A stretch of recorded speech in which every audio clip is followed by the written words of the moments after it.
Ya, pemirsa, rancangan Undang-Undang TNI mulus di DPR meski kritikan dan penolakan datang dari aktivis kemanusiaan. RUU TNI segera dibawa ke sidang paripurna DPR untuk disahkan. Pemerintah dan DPR pun meyakinkan RUU TNI tidak akan mengembalikan dui fungsi TNI.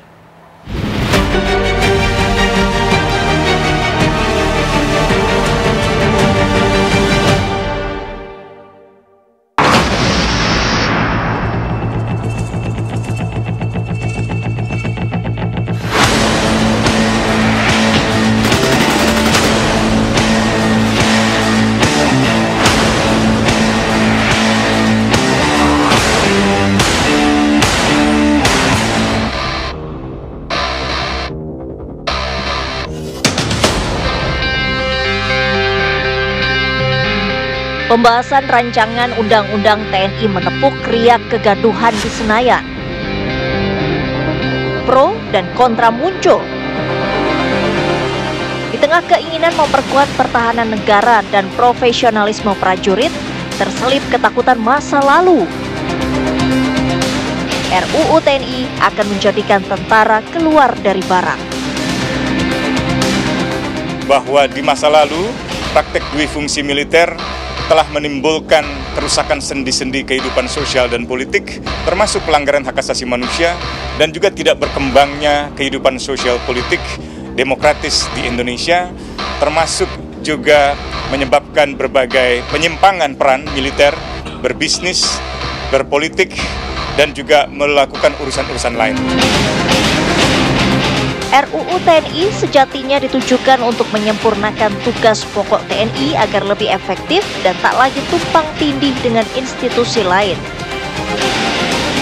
Salah satu poin penting dalam revisi ini adalah pengaturan lebih jelas penempatan prajurit aktif di luar struktur TNI seperti posisi di kementerian atau lembaga negara.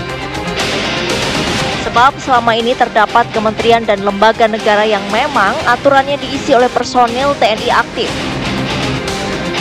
Penempatan ini pun sesuai dengan kebutuhan nasional dan dipastikan tidak mengganggu prinsip netralitas TNI.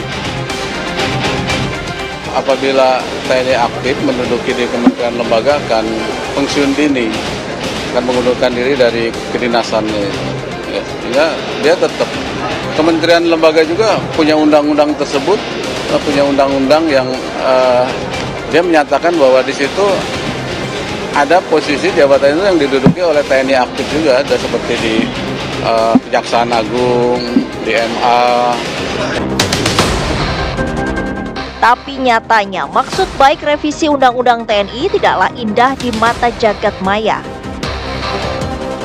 RUU TNI seolah menjelma ibarat hantu yang menakut-nakuti. Revisi ini dituding memiliki agenda tersembunyi, termasuk dugaan mengembalikan dui fungsi TNI. Sementara masih banyak kasus yang melibatkan tentara belum terselesaikan. Bila disahkan, kewenangan TNI pun dinilai semakin besar. Itu artinya berpotensi melemahkan supremasi sipil. Apalagi dari draft yang beredar muncul pos-pos jabatan di lembaga sipil yang akan diisi prajurit TNI aktif, seperti di Kementerian Kelautan dan Perikanan dan Kejaksaan Agung. Di Kementerian KKP dan di Kejaksaan Agung seharusnya Kementerian KKP tidak perlu ada militer aktif, tadi disampaikan oleh Panja dan itu baik. Jadi KKP semuanya sipil menurut Panja dan kita anggap itu hal yang baik. Yang kedua adalah untuk di Kejaksaan Agung hanya sempat sejampit mil. Itu untuk jabatan sipil. Di luar itu mereka harus pensiun sebagaimana sama Panja dan kita akan lihat nanti di dalam draft akhirnya seperti apa ya. Itu akan kita lihat. Kalau TNI ditakutkan akan kembali seperti zaman Orde Baru, saya udah usia 60 tahun. Supaya dipahami di dunia ini nggak ada yang bisa membalikan jarum jam. Semangat zamannya beda. Ini contohnya teman-teman wartawan nggak kenal saya Pak Utut, congor saya dicocok gini. Kalau zaman dulu rapi, dari mana, keluarganya siapa, tuh zaman Orde Baru. Ini tidak ada, hanya mengatur supaya ini juga bergerak. Apakah nanti semua kementerian diisi tentara? Yang enggak. Namun Wakil Ketua DPR Sufmi Dasko Ahmad menampik tudingan kembalinya dui fungsi TNI dari rancangan undang-undang. DPR memastikan hanya membahas 3 pasal dalam revisi Undang-Undang TNI. 3 pasal ini yakni aturan kedudukan TNI, batas usia pensiun, dan penempatan prajurit aktif. DPR juga menyatakan semua proses terbuka. Jadi, tak ada agenda tersembunyi. Dalam revisi Undang-Undang TNI itu hanya ada 3 pasal, itu pasal 3, pasal 53, dan pasal 47. Jadi nggak ada pasal-pasal lain yang kemudian di draft yang beredar di media sosial itu saya lihat banyak sekali. Dan kemudian kalaupun ada pasal-pasal yang sama yang kita sampaikan itu juga isinya sangat jauh berbeda. Pemerintah juga menegaskan, rakyat jangan takut, revisi Undang-Undang TNI akan kembali menarik prajurit ke peran masa lalu. Revisi ini semata-mata untuk memperkuat sistem pertahanan negara dan menjawab tantangan global.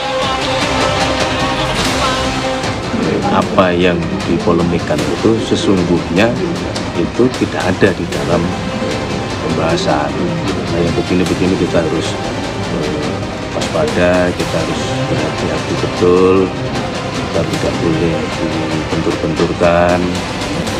Jadi tolonglah untuk tidak mengeluarkan statement-statement yang seolah-olah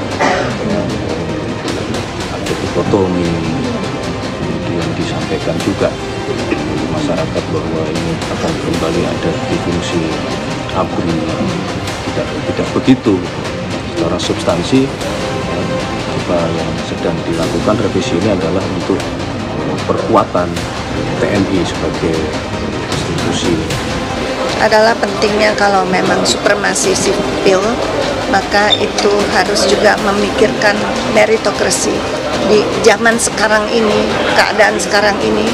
Jadi sipil dalam karirnya, dalam jabatannya, naik jenjangnya itu harus dilihat kepada meritokrasi, mengingat kembali apa yang Bung Hatta pernah dulu sudah atur di awal kemerdekaan Indonesia, Republik Indonesia, bahwa kita perlu mempunyai tentara yang profesional. Jadi harus ada pelatihan, pendidikan yang rigid, yang memang kepada tugas pokok fungsi tentara yang profesional. Karena memang fungsi utamanya adalah pertahanan negara. Jadi bukannya nanti tugas-tugas sipil harus mereka yang lakukan.